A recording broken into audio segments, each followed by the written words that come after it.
Welcome to today's podcast where we're going to be diving into the fascinating world of Tantra as its popularity really continues to surge, especially in the yoga scene. It seems like everyone is going all Tantra, but with so many different interpretations and practices out there, how do you really separate the hype from the authentic teaching? So join me as I share my personal journey in traditional Tantra and offer some tips for seekers who are looking to navigate this really complex yet very, very transformative path.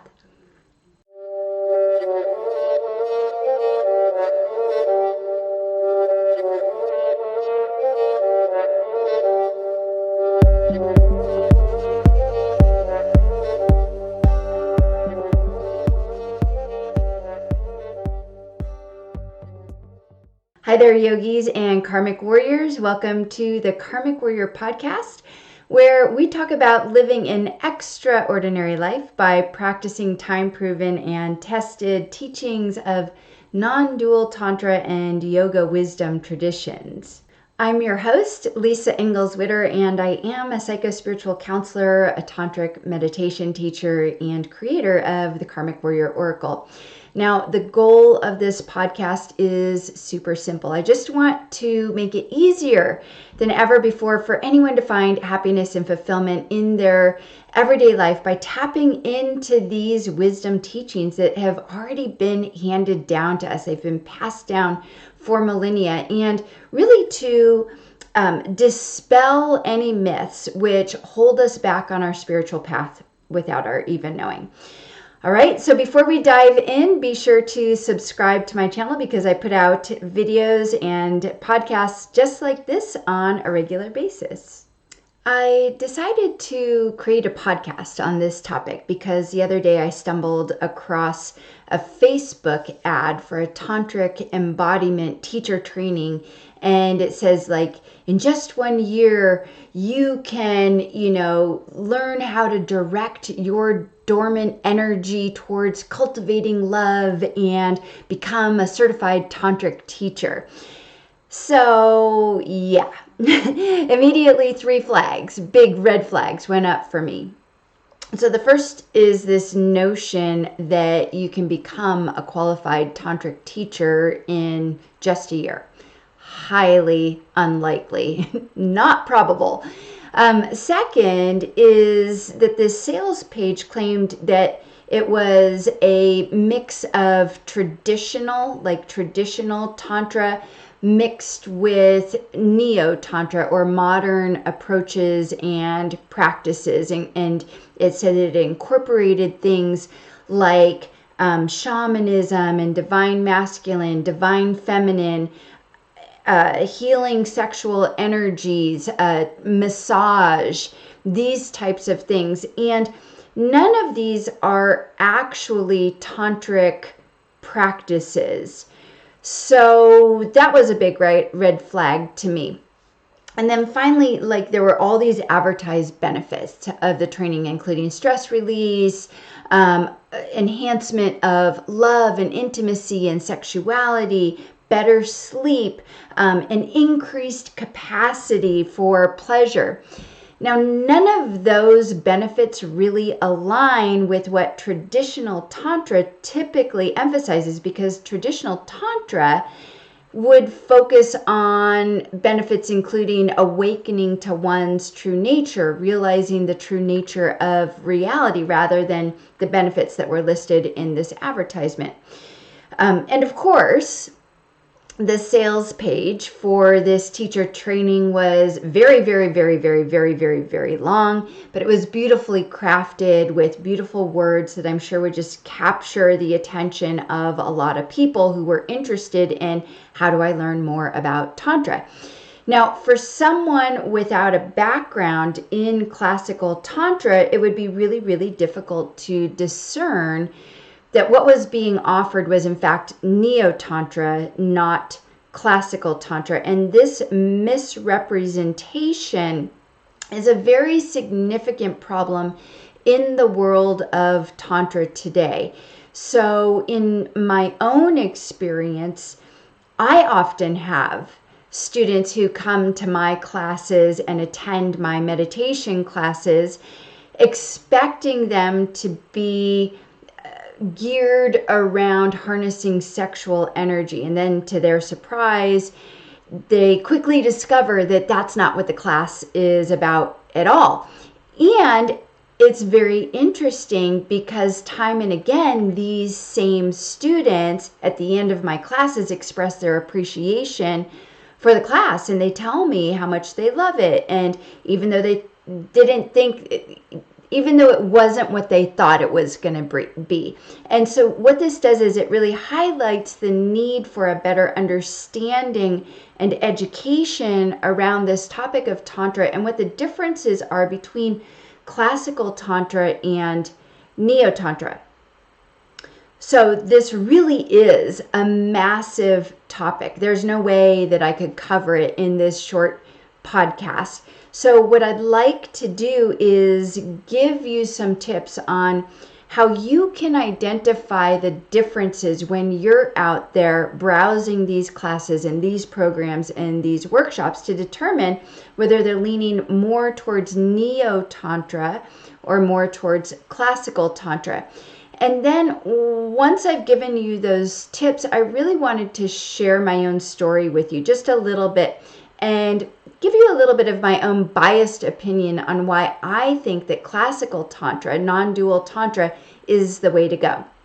So I do want to be clear that this is just based on my perspective, right? My own personal experience, my own journey in the world of Tantra. So I really do encourage you to listen for what lands, listen for what resonates with you, and then do your own research, because my goal is to keep this like a light conversation as we dive into this very, very fascinating world of Tantra together. So let's get to unpacking this topic. How do you determine what type of Tantra is being offered? Is it Neo-Tantra? Is it classical Tantra? How do you know when you're reading the description of a class or a workshop, or you're trying to decide, is this program for me? I'm going to give you 6 or 7 tips here. So the first thing to do is to look for the focus of the teachings. Whenever you're reading a description, what is the focus of the teaching? If the focus of the teaching is primarily about enhancing relationships, about sexuality, improving sensual pleasure, then that is a Neo-Tantra type of class. Classical Tantra, on the other hand, is really going to be centered around focusing on spiritual growth, self-realization, and connecting with the divine. The path of classical Tantra really aims to help practitioners to uncover their true nature through very, very specific practices, to overcome the misconceptions of the mind, and then ultimately to achieve spiritual liberation. The focus of Neo-Tantra is not necessarily awakening and liberation, although I will say that sometimes that gets put in there, like awakening to who you really are through sexual pleasure, sensual pleasure. That typically is not the case in classical Tantra. So the key takeaway here is that really it's important to look at what the class description is. What are the objectives? What is the language that's being used in the class description? Again, if the emphasis is on physical experiences rather than spiritual transformation and awakening, then the offering is probably more aligned with Neo-Tantra.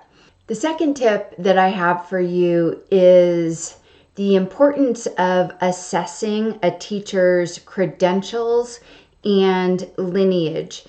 A classical Tantra teacher is almost 100% of the time, I'm sure there's, some percentage that this isn't true, but I'm going to say that a classical Tantra teacher is going to have a strong connection to a specific lineage or a tradition, and they've probably studied with a teacher themselves or several teachers within this particular lineage. This is really, really important because this type of background ensures that the teacher actually has a very deep understanding of the practices, of the philosophy, of the history of classical Tantra. For example, they might be teaching non-dual Tantra from the lineage of the Krama or the Trika or the Kaula, and that main teacher is Abhinavagupta or Shaimaraja, right? So there's going to be some type of lineage there and some type of tradition that they are teaching from within. So if the instructor or the teacher has no clear lineage that they're coming from, or only brief training, like I mentioned at the beginning of this podcast, I mentioned, there's this training, and that training was, I think, less than a year to become a certified teacher. Then if that's the case, then they're probably coming from a neo-tantra background. So it's also important to note that some neo-tantra teachers may claim to have a lineage, but that it might not be, and it probably isn't, a traditional lineage. So in these cases, the lineage could be something of a more of a recent creation, or a blend of various spiritual types of self-help practices, like a blend of shamanism and psychology, or a blend of energy psychology and breath work. So it's very crucial to research the lineage of the teachers that you're going to put your entrust yourself with, and understand what their background is, what their qualifications are. Those should be very easy to find on their own website or wherever they're offering these programs. So again, the key takeaway here is that it's important to evaluate your teacher's credentials and what credentials the teacher has. Consider their training, consider their experience, and their source of knowledge.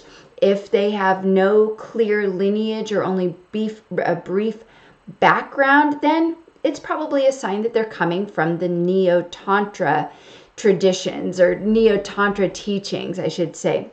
If their background is rooted in traditional Tantra with a connection to a respected and well-known lineage, well, then they're probably a classical Tantra teacher.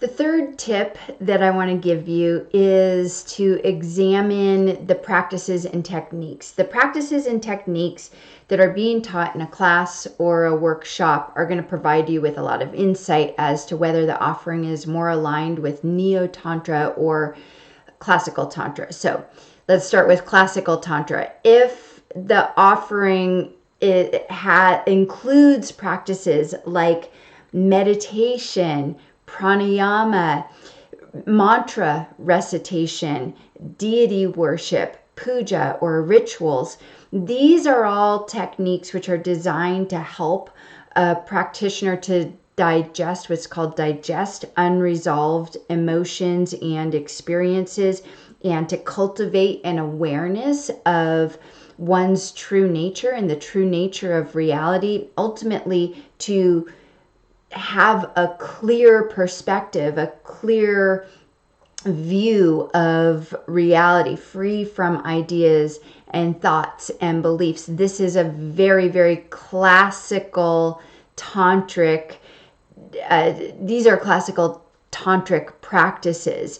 It also involves the study of sacred text. So if the offering has some of that in it, we're going to study this particular scripture, then that's of course going to be classical Tantra. On the other hand, Neo-Tantra, we've already talked about this a little bit, so I'm hoping that the repetition is making this very clear to you. It's going to focus more on Neo-Tantra is going to focus more on physical movement, body work, tantric massage, sometimes releasing trauma through the breath. All of these aim at enhancing one's sensual experience and emotional intimacy.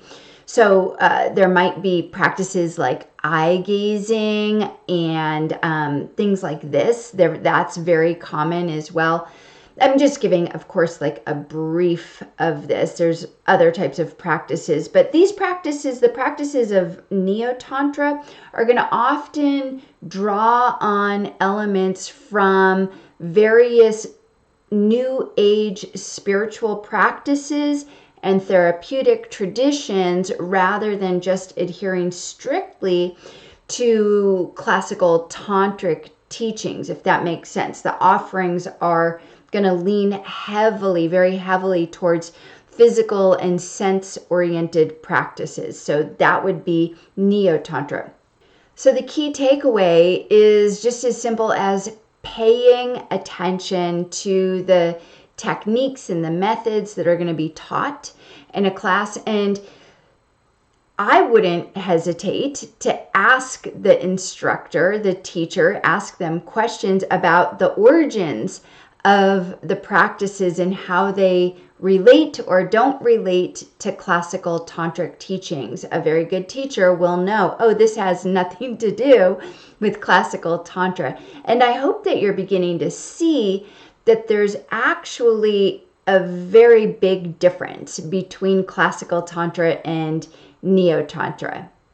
My fourth tip is to pay close attention to terminology. The language that's used in the description of a workshop or a class is also going to tell you whether it's in alignment with Neo-Tantra or classical Tantra.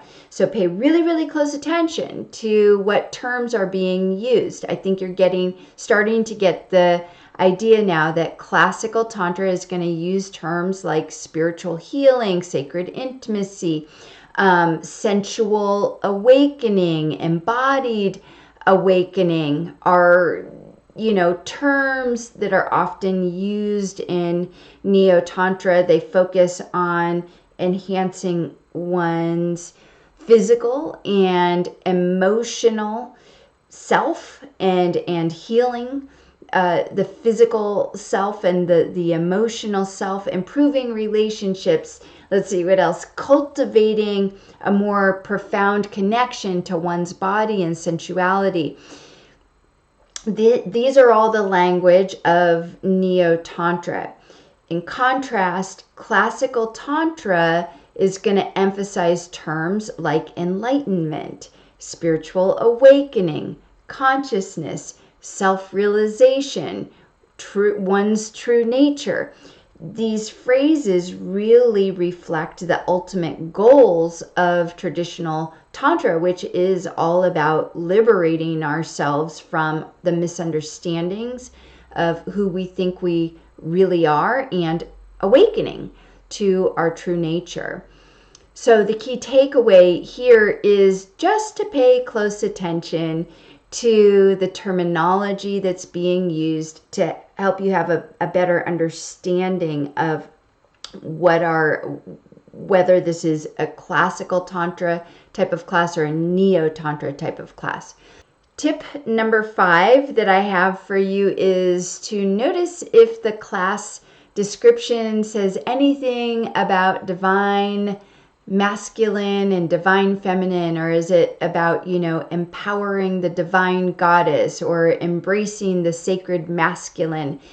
These are all terms that are used in Neo-Tantra, and because Neo-Tantra places more emphasis on these concepts, so that's going to be indicative of Neo-Tantra, whereas classical Tantra doesn't focus on this division of divine masculine and divine feminine. It's not about that in that context that we're used to thinking of in New Age spirituality, of I need to embrace my masculine. It's not like that. Those aren't even part of the teachings, really, in that sense, in classical Tantra. So just pay attention to that. If they're using that term, that's going to be more of a Neo-Tantra type of class. So just a couple more here. The next one that I want to point out is this concept of the goddess.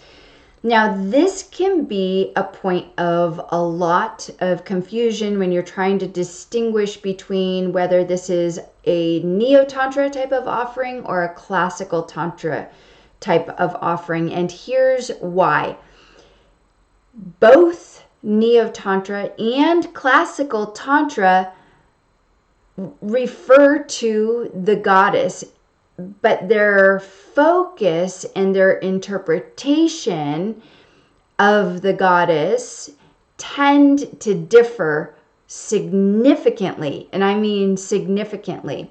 In classical Tantra or traditional Tantra, the goddess is regarded as a representation of Shakti, one of the two principles of consciousness. The two principles of consciousness are Shiva and Shakti.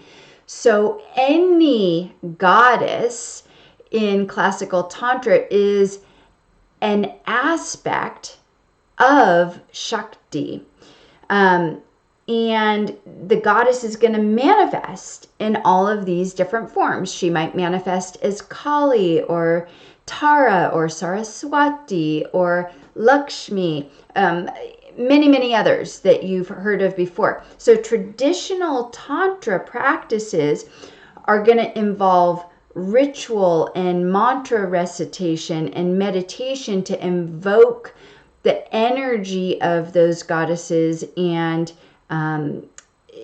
seek their blessings for awakening and liberation. Whereas in Neo-Tantra, that use of the concept goddess is in a more general, mythic, or symbolic sense. The term might be used to refer to an individual's inner feminine essence, or to celebrate and honor the feminine qualities in oneself or in others as well. So this perspective in Neo-Tantra of the goddess is going to often focus on self-love, embracing sensuality, fostering connection between partners. It might also involve practices for awakening the goddess within, or developing a more profound connection to the body and sexuality through the goddess. So again, while this is a big point of confusion in Neo-Tantra and classical Tantra, because again, both of these approaches acknowledge the importance of the goddess in their objectives and their teachings and their methods, but they can be very, very different in the way they approach it. So it's really it's really important to be aware of these essential differences in how they approach the goddess.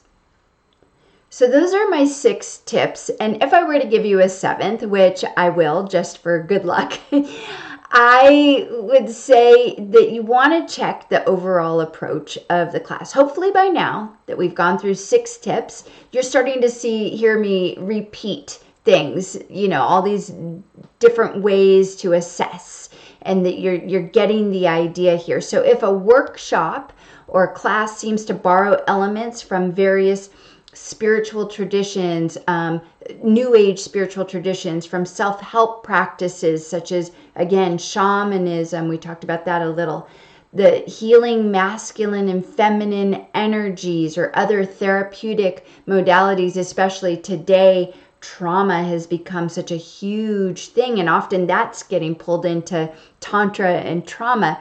This is going to be the type of class that leans more towards Neo-Tantra, because Neo-Tantra is going to combine all of these different types of disciplines. It's going to create a more eclectic, accessible experience that caters to probably to a broader audience. Whereas classical Tantra teachings are going to have almost always a very structured approach, because classical Tantra is a system for freeing ourselves from suffering.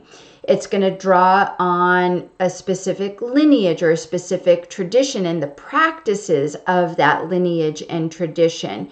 The practices and principles of classical Tantra are interconnected. Their progression is really designed to guide practitioners towards a deeper understanding of their true nature and the true nature of reality.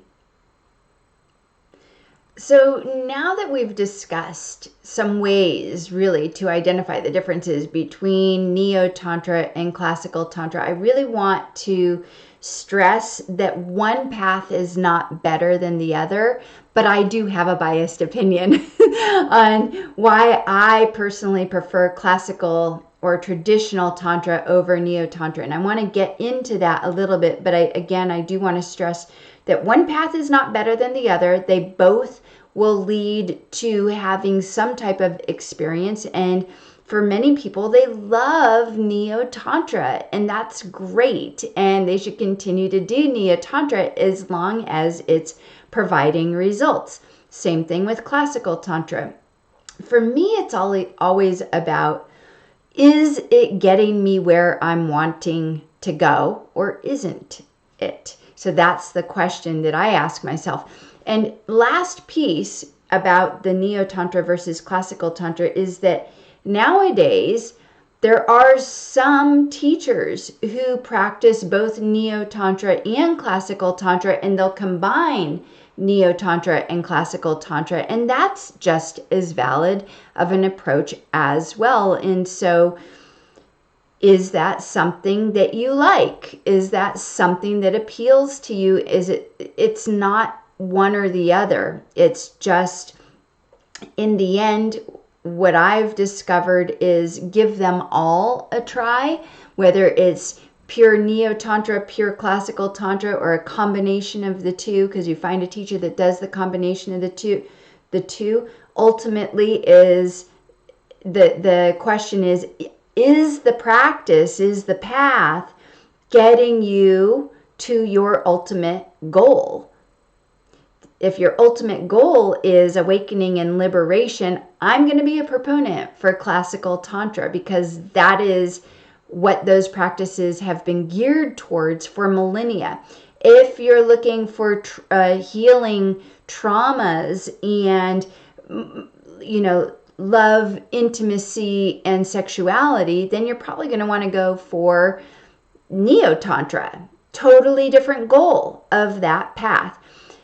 Last thing, I know I keep saying this, the last thing, but it is very important to note that there's very little connection between Classical Tantra and Neo-Tantra.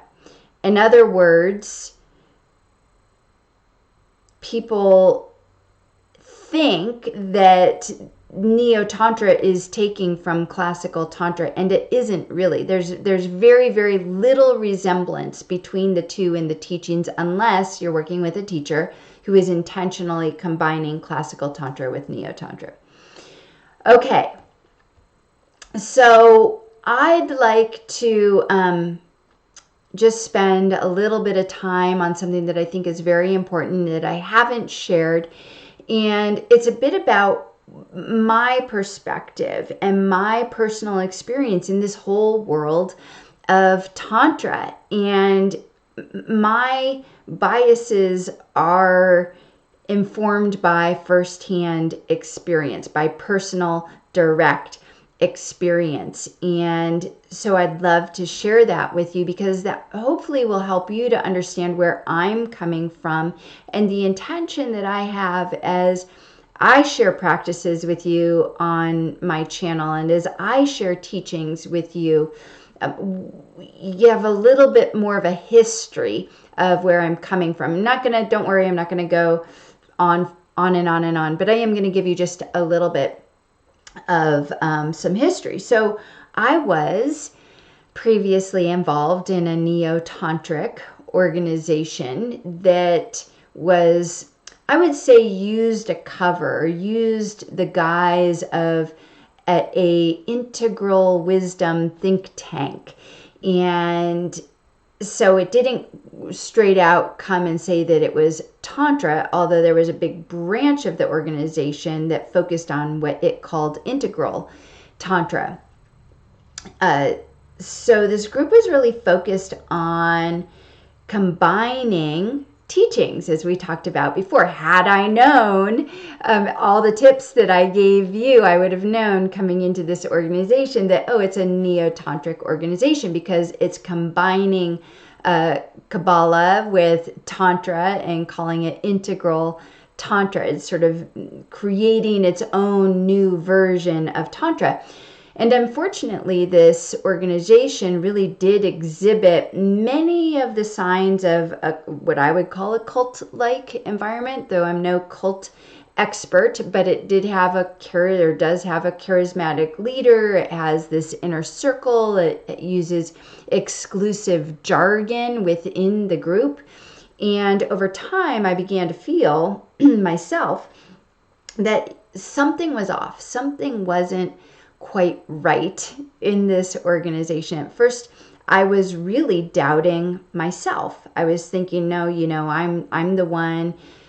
I must not be thinking right, because nobody else is having this experience that I'm having, and so I must be off here. There must be something wrong with my judgment. In addition, there were other very well-known, established teachers, and in my world of spiritual practice, in that world, there were some famous and are some famous people associated with this organization. So I naturally thought, wow, well, if he or she is in this organization and they don't see that anything is wrong, then again, it must be me. I must not be thinking correctly.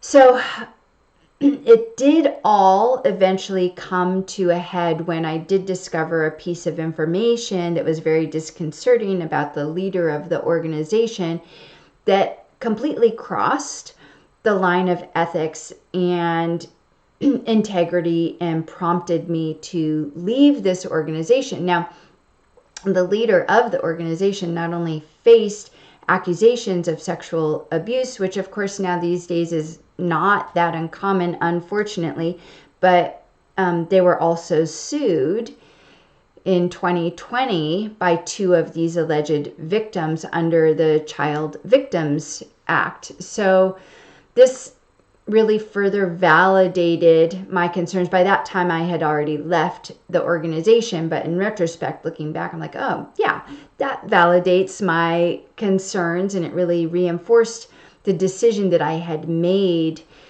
to leave the organization and to seek a more authentic and ethical path within Tantra. So it's not really my intention here to put this organization or that leader on trial or to focus on whatever the wrongdoings were, because honestly, that leader in that organization has already received plenty of its fair share of exposure by the press. You could find out about it just by going online. So what I really want to do is share with you how leaving that organization set me on a new journey of self-discovery and sparked this very, very deep yearning and longing to find out what, real or classical Tantra was, because I had no clue at that point. And this search for the truth led me to commit myself to this study of classical tantric scriptures and eventually to find a teacher that I could trust, who I felt was, was teaching ethically and who was in integrity with the teachings. That was first and foremost to me. Is this teacher in integrity with the teachings? So I was really I think, understandably hesitant about finding another teacher. In fact, I could have just rejected it and said, fuck teachers. I'm not going for the guru thing. I'm out of here. I am my own guru. But there was something within me that knew that I need a teacher. That's something that's indispensable on the spiritual path, and I really believe that to be true. And I'm glad that I followed that intuition. So when I began looking for a new teacher, I really took my time. I approached this process with a lot of care. I wasn't going to be lured in by the charismatic leader, which I previously was. I wanted to focus on getting to know who the community was surrounding the teacher, and observing how does the teacher interact with their students.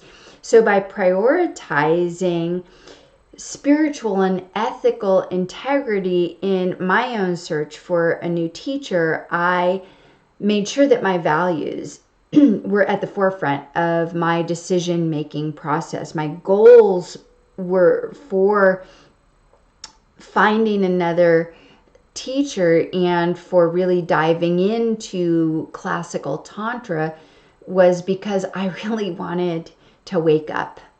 I feel like I'm on this path of awakening. I want to be liberated. I want to be awake in the world, and then I want to share that with others and help others as well. So those were of utmost importance to me, and I wanted to find a teacher who shared those same aspirations, who could guide me on a genuine path towards self-realization. I also wanted to see, as I said, if I could get a sense of the students who had been with the teacher for a while. And this was really critical to me because in my reasoning, if a teacher is genuinely effective, especially in this field of Tantra, in this realm of Tantra, then, which is all about awakening, then their students should also exhibit those characteristics or those signs of genuine awakening and liberation and transformation. So this approach, this very intentional approach, really helped me to connect with a teacher, to find a teacher who embodied both the principles of classical Tantra, which for me ended up being non-dual Tantra, but also demonstrated this commitment to ethical conduct and the well-being of their students. By aligning myself with a teacher who shares my values and goals, then, what has happened for me is I've been able to make very significant progress in a very short period of time on my journey towards awakening and liberation. And I really, really encourage others to do the same when they're seeking guidance on the spiritual path. So here's where my biased opinion, you already know what my biased opinion is. My biased opinion is that the difference between my experience in the Neo-Tantra organization that I was in and my current practice of classical non-dual Tantra is like night and day. Since embracing this world and really immersing myself in the studies and the scriptures of non-dual Tantra, I've noticed a very, very clear difference in the results that the practices have brought me. I experience on a regular basis a very profound sense of inner peace, of freedom, of a clarity of seeing things that wasn't there before. I can also say without hesitation that I really do feel love for the teacher, my previous teacher of the Neo-Tantra organization, despite my experience within that organization. I don't harbor any anger towards that teacher or the people in the organization. I don't condone that leader's actions at all, but I also feel a deep sense of love for that teacher. Now, this subtle discernment that I have now came because of my practice in non-dual Tantra, and it's also a very stark contrast to the struggle that I felt on a regular basis and that I experienced when I was trying to live up to these nearly impossible ideas of being love, and love is all that is, and you are an outrageous lover. Within the context of that organization, there was manipulation, subtle manipulation that was present. And it was making it very challenging for myself or anyone else in the organization to genuinely embody these ideals of Tantra. In my current practice, I feel those ideals are alive and living in me, as me, and through me. I genuinely feel that my orientation to life is grounded in a direct knowing of who I really am. And this process has taken several years of very, very intense, committed study and practice, but the journey has been incredibly rewarding, and the process continues to unfold because awakening isn't a one-time event. Awakening is this ongoing process. Nobody who's truly on the tantric path will ever say that they've reached the end point, that they've reached the end of the path, because the path and the goal are one and the same. It's ongoing. It only goes deeper and deeper. So I want to make it clear here, because it might sound like I'm saying that all Neo-Tantra teachings and organizations have, charismatic leaders where there's sexual abuse or where the teachers abuse their power. Now, it is true that it is happening, and we're hearing it more and more often about these Neo-Tantric teachers that are abusing their power. And it is a problem that seems to appear more frequently in these circles, but we can't deny that it also happens in all spiritual communities in general. So this is where discernment becomes very important on the spiritual path. And because Tantra has become a catchphrase and has become so popular in the yoga scene, we have to be even more careful and rigorous and discerning as we commit to stepping on this path. So this biased opinion that I have really does stem from the fact that classical Tantra offers time-proven and tested systems, or it's a system for living that's been around for over 1,000 years. And in contrast, Neo-Tantra is a very, very new system that's been around for maybe 100 years. It started in America. It's been around for, we'll give it 100 years. And its teachings and practices can vary greatly between teachers, depending on who the teacher is. So from my observation, I haven't noticed many people in Neo-Tantric communities who've been experiencing genuine awakening. So that's why I personally prefer the path of classical non-dual Tantra, because it has provided me with a reliable framework for my spiritual growth and for my awakening. So I'm not going to blanket statement and say no one in Neo-Tantra ever experiences awakening. That's probably not true, right? I'm just saying my observation. And I'm sharing my story really just to illustrate the profound impact that the path of classical Tantra can have on someone's life, someone who's on this spiritual journey, and encourage you, if this sounds interesting to you, to explore this path with an open heart and a very, very discerning mind. I feel that my personal experience in both the worlds of Neo-Tantra and Classical Tantra has given me a very unique perspective on the differences between these two paths and the potential pitfalls and rewards that each can offer, which again, this one podcast, I can't even scratch the surface of that. But in closing, what I'd like to do is reiterate that while I'm not a scholar of non-dual Tantra, of Classical Tantra, I am a dedicated student practitioner who has delved very, very deeply into this profound spiritual path. And this practice of non-dual Tantra inherently requires some level of comprehension of the scriptures and the deeper esoteric meanings that the scriptures hold. So my journey has really been one of personal growth and awakening and transformation, and I'm really deeply grateful for the authentic teachings and the guidance that I've received from my teacher along the way.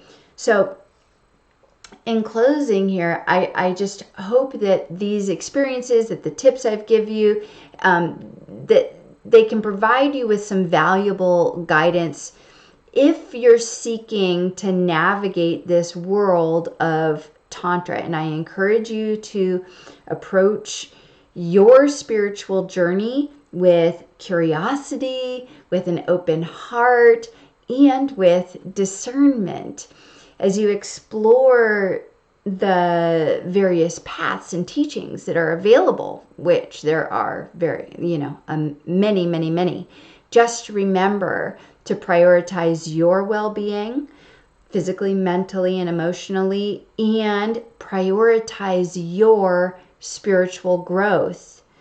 Be honest. Are you experiencing spiritual growth within your spiritual path? Trust your intuition. That's something I did not do. I didn't trust my intuition. I kept pushing that deep feeling within inside me that said something's wrong, and I stayed in maybe longer than I should have.